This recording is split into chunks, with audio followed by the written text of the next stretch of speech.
The Philippines still ranks in the top 10 most dangerous countries in the world for journalists.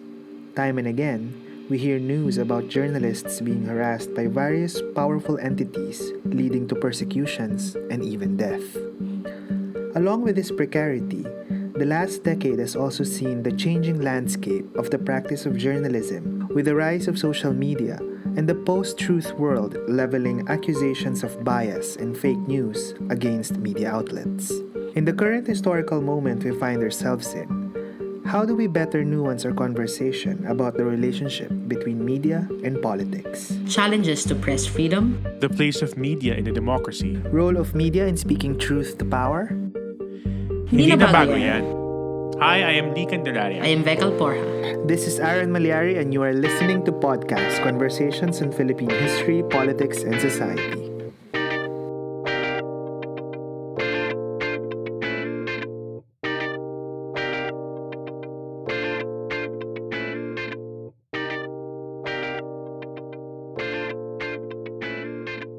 A biased CBN. Delawan.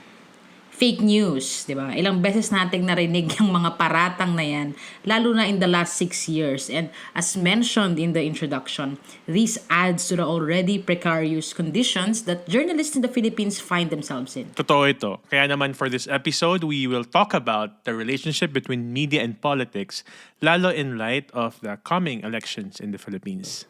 And I think this is also somewhat very close to our hearts, ano? Kasi like history, journalism has been the subject of discrediting dun nga sa context na tinatawag ng post-truth era where even established and verified facts and long-standing practices of finding information and determining truth claims are being attacked and, well, discredited.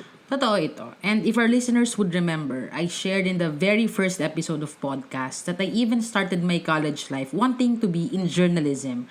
So yung notion talaga sa akin ng dalawang field na yan in doing research and presenting facts, magkalapit talaga. I agree. And even what we do here in podcast, di ba? Siyempre, we are sharing our insights and sharing historical knowledge through a media platform. We are taking advantage of podcast platforms and YouTube and our website na rin to communicate our ideas. So, parang magkapatid talaga yung journalism at history, no? If I know, part pa kayo ng school newspaper noong high school. Ako, associate editor ako. True, feature editor. Di ba? As, bida-bida. Okay.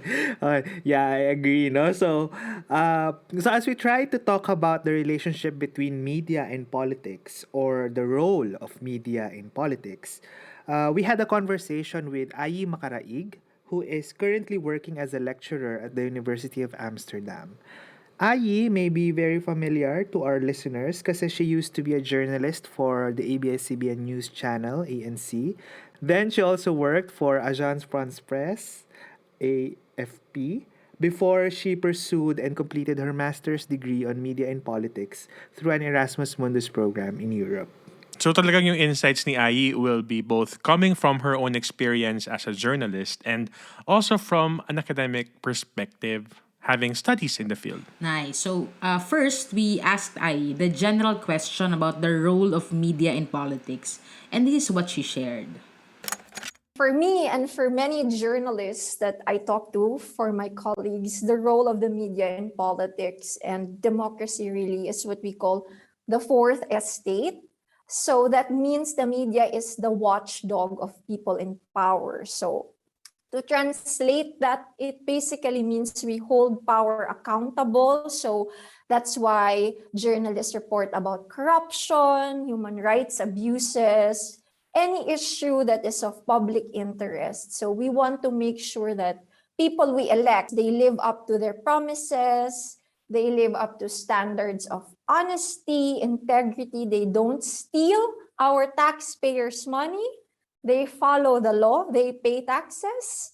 That's the role of the journalist, to call out this wrongdoing through reporting, especially investigative reporting is important in this watchdog role. That's very important for our country because, as we know, institutions are weak, they are not that well developed, So the media serves another role of this check and balance function of being in a democracy where branches of government check each other. So the media as the watchdog also serves as another check of power.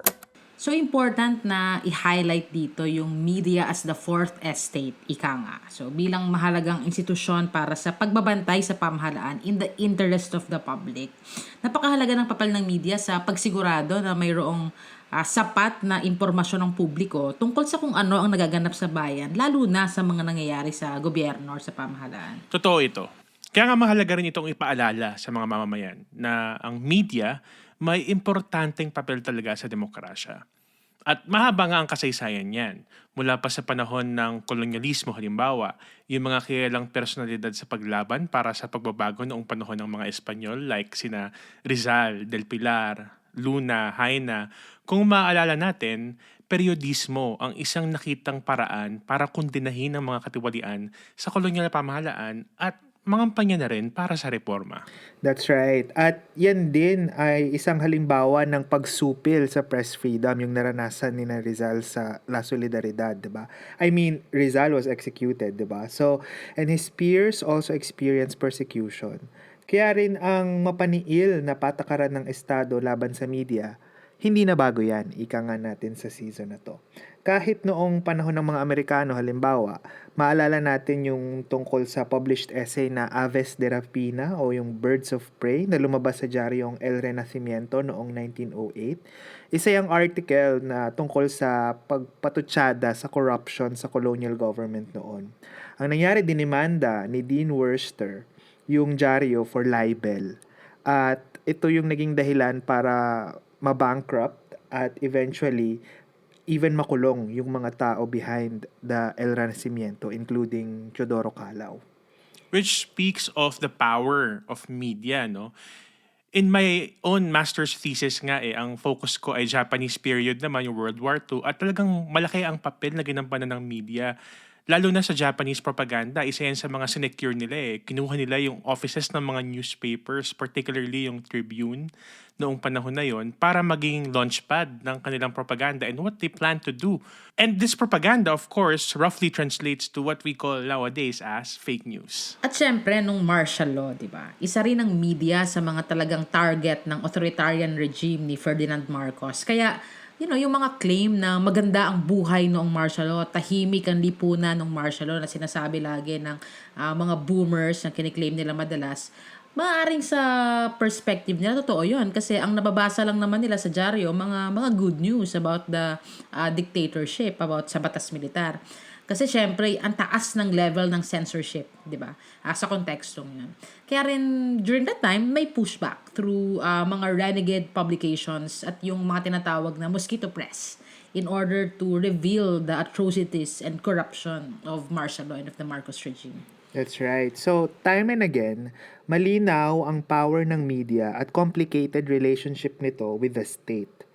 Pero in the last decade, hindi na lang ito ang context na kinailangang galawan ng media at journalism. We all know how social media had tremendous impact in the way we communicate and consume content. So we also asked Ayee about her insights on the impact of social media to journalism.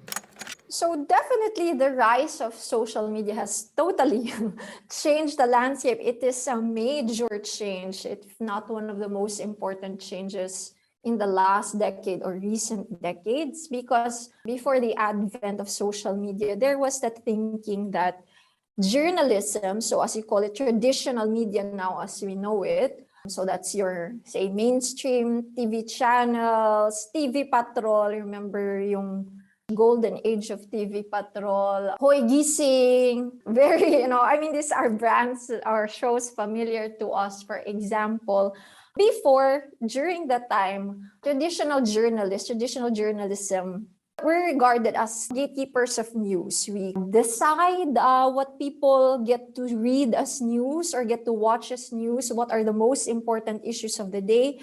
And as we know, of course, now with social media, Facebook, Instagram, TikTok, Twitter, YouTube, that has changed because the power has shifted increasingly to the users.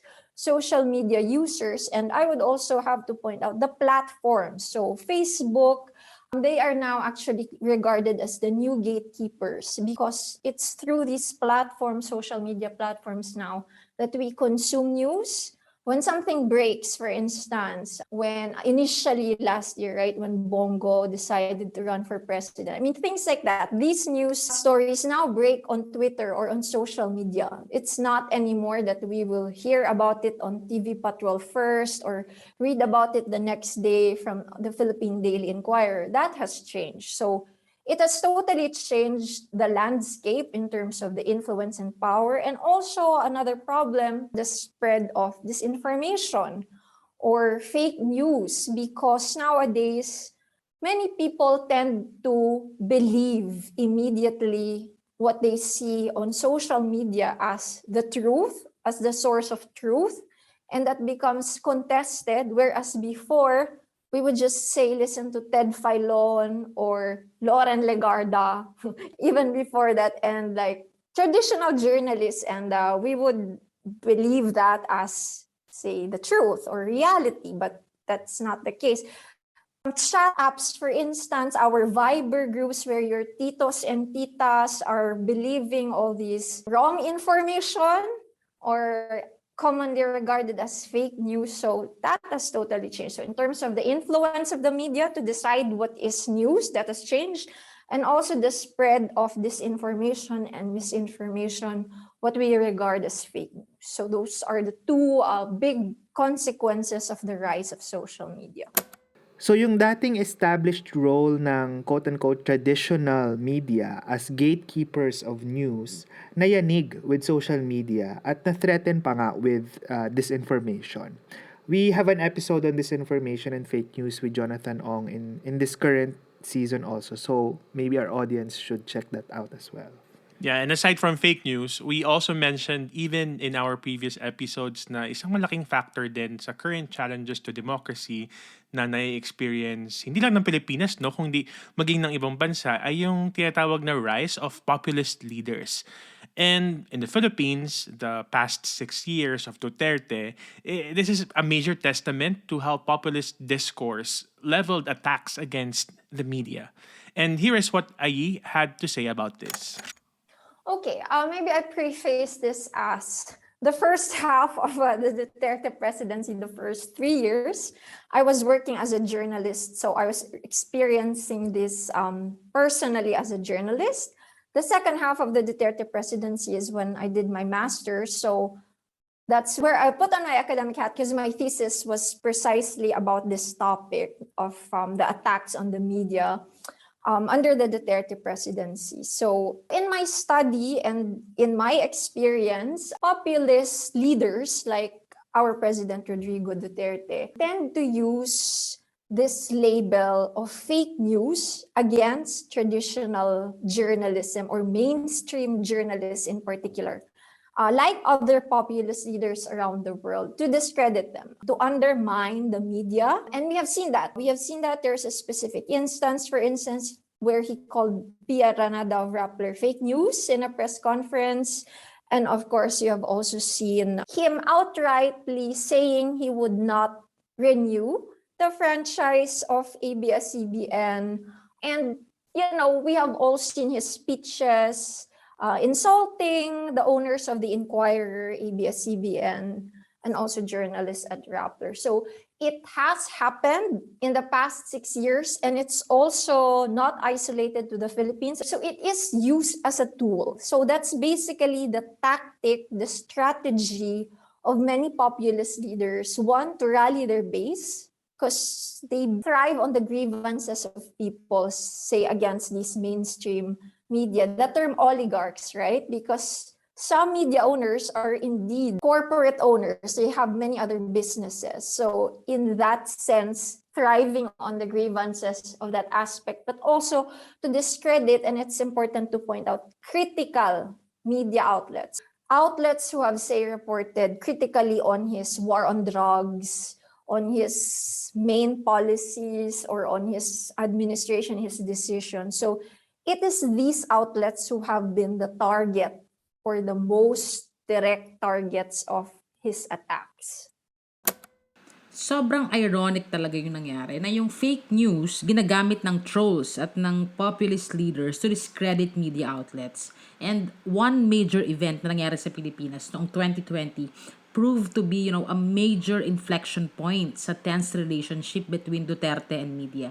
At ito nga, yung pagde-deny ng prangkisa sa ABS-CBN, sa pinakamalaking network sa Pilipinas. And we asked Ayee about the impact of these to journalism practice and profession in the Philippines. Definitely, it has a wide-ranging impact. So that was 2020. The immediate impact that we really saw was layoffs. No, so disclosure. I mentioned earlier. Used to work for ANC, which is the ABS-CBN news channel, the cable channel of ABS-CBN. So I know, for instance, some of my former colleagues and their colleagues were laid off because that meant big loss of revenue for ABS-CBN because the free channel was really their main source of income. So many journalists or many people who work in the news department and beyond in different departments of ABS-CBN were laid off. Two, in terms of press freedom, it sent what we call a major chilling effect in the media industry in the Philippines because ABS-CBN prior to that moment, as we know, was the giant, the largest media corporation across the board, across all media platforms in the Philippines. And it sent this message that if this could happen to ABS-CBN, which was unthinkable prior to that moment, unthinkable because it was a very powerful network, this can happen. All the more can you imagine what can happen to smaller media outlets, independent media outlets, or individual journalists. So it sent that chilling effect. And this is also a finding of my thesis. Like the journalists themselves admitted that. Like that is really a big warning. It raised and caused a lot of fear for the other journalists and the other media companies. But also, I have to point out, it became a rallying point because many journalists really, despite all the threats and the odds, felt they had to stand up for this and express their views in favor of press freedom. So, unfortunately, it was the pandemic, but there were still, say, protests. You could see solidarity in the media industry, say, journalists from Rappler, the Inquirer had an editorial about it. So it also, in a way, rallied and galvanized the media industry that we have to stand for ABS-CBN. We have to stand against these kinds of attacks. So I would say it's such a major event, say, in the history of Philippine media, whose effects we continue to feel. And if you remember, after that, all the typhoons, there's always this issue, and you will always hear some politicians say, some of them, those who voted, you will hear them say, oh, if only ABS-CBN would cover this. Because that was another big impact, actually. They had to remove, in a way, that's not the right term, but the whole regional network group, we call RNG, was taken out because of the financial impact. So say your provincial reporters from different cities, because each city, major city in the Philippines, as we know, has an ABS-CBN office, right? Their own team, their own TV patrol even. So that was all gone after the franchise. Like only individual, once in a while, reporters would stay. So up to today, we feel that impact. Grabe no, isa talagang immediate impact, syempre yung pagkawala ng hanap buhay ng maraming empleyado. No, dito Sa gitna ng pandemya, no? Exactly, no, sa gitna ng pandemya. At yun ngang, syempre yung tinatawag na chilling effect, 'di ba? So, pero I like Ayee's reminder that it also became a rallying point for journalists and many citizens to really call out what happened, lalo na noong na-realize yung loss nung nangyari yung madaming bagyo. And I think makikita pa rin natin yan hanggang ngayon. Yung kakulangan sa impormasyon, lalo na sa mga malalayong lugar mula sa mga sentro, na nakadepende talaga dati sa ABS-CBN for information na, lalo na ngayon na maraming mga sakunang dumarating no, sa Pilipinas sa panahon ngayon. Kawawa sila kasi wala silang source of information. Yung mga nakaraang linggo sa Leyte, 'di ba? Yung landslide, ang daming namamatay pero hindi nabibigyang pansin sa mainstream media dahil sa pagkawala ng mga regional networks na to. So in light of these challenges, I think important yung research ni Ayee about how journalists responded. Here, she shares what her research revealed. May na-identify siyang 4 na strategies and responses ng mga journalists. How did they feel? Many of them admitted, of course, they're outraged by the attacks, but also afraid because aside from the ones that we already mentioned, one main attack in the Philippines really is trolling. So trolling, in my finding, that's universal. All journalists nowadays practically experience that, and really mean, really severe kinds of rape threats, especially for female journalists, death threats. So of course I feel the impact of them. There's a mental health impact, there's a safety impact. So they obviously are against this. So there's a feeling of fear, but also outrage of wanting to respond to that attack. And they feel for their colleagues who are experiencing similar attacks, if not worse attacks. So in terms of the feeling, yeah, it's a mix of being afraid, being outraged, wanting to stand up for yourself, wanting to fight back is a common theme. We want to fight back. We want to defend press freedom. So that's the feeling. In terms of strategy and response, so I identified in my study 4 main responses. So one is reinforcing and adapting reporting practices. So in terms of reporting strategies, that has changed. Those have changed under Duterte. So I'll give you an example from my respondent. So before, Philippine media, in general, of course, not everyone, there was a tendency to be like, he said, she said, like just reporting the facts, quote unquote. Today, Duterte said this, tomorrow, Duterte said another thing. So according to my respondents, the journalists, that has changed because they realized that, with this information, with the president saying one thing and then the other, they have to call that out. So there has to be, for instance, live tweeting, right? So they have to do instant fact checking. If there's something that is not correct, they have to call that out because they feel the responsibility to their audience. So that's one. So there's a change in reporting practice, but also they feel they have to verify all the more. So part of journalism is a discipline of verification. So it comes with the job. But now that is heightened under Duterte because, again, the trolls will attack you immediately or the officials will call you out. This is wrong. Even if, sometimes it's just an honest, innocent mistake. So all the more because of the pressure and the threat, they have to double, triple, quadruple check that the facts are correct. Another one is being more transparent because, as you know, the president was calling out ownership. Rappler is CIA or Rappler is, funded by foreigners, Americans, for example, or ABS-CBN, the Lopezes, for instance. We saw Gabby Lopez testify right before Congress. So there were very specific accusations about ownership or the owners. So the journalists and the outlets felt they had to respond. And also, I mentioned earlier, another strategy is solidarity. This is the third strategy. So, media, its competition is very fierce. Normally, we just think within our own outlet. But with these attacks, there was a realization among the journalists that, no, we have to stand up as an industry. So you would see statements of solidarity, for instance, when the franchise issue of ABS-CBN came out. Protests, they would go to ABS-CBN or protest for Rappler, or there would be this Black Friday press freedom protest. So solidarity is important. And lastly, advocating for press freedom. So for some journalists, they felt they had to take an activist role.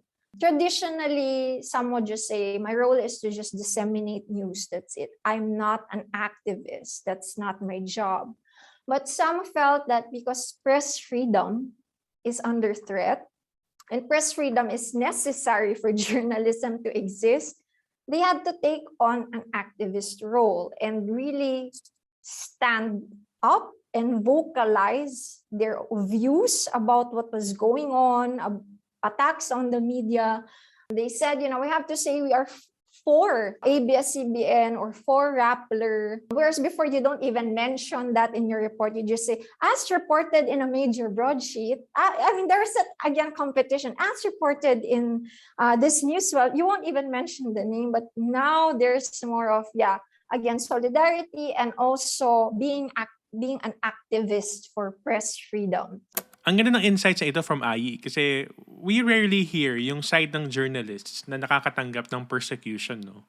And yung apat na na-point out also shows how the current context also changed the ways journalists went about their work and also how they view themselves in relation to what is unfolding. Yeah, I really like the third and fourth points about, building solidarity and adopting a more activist stance. And we see this more and more nowadays, ano.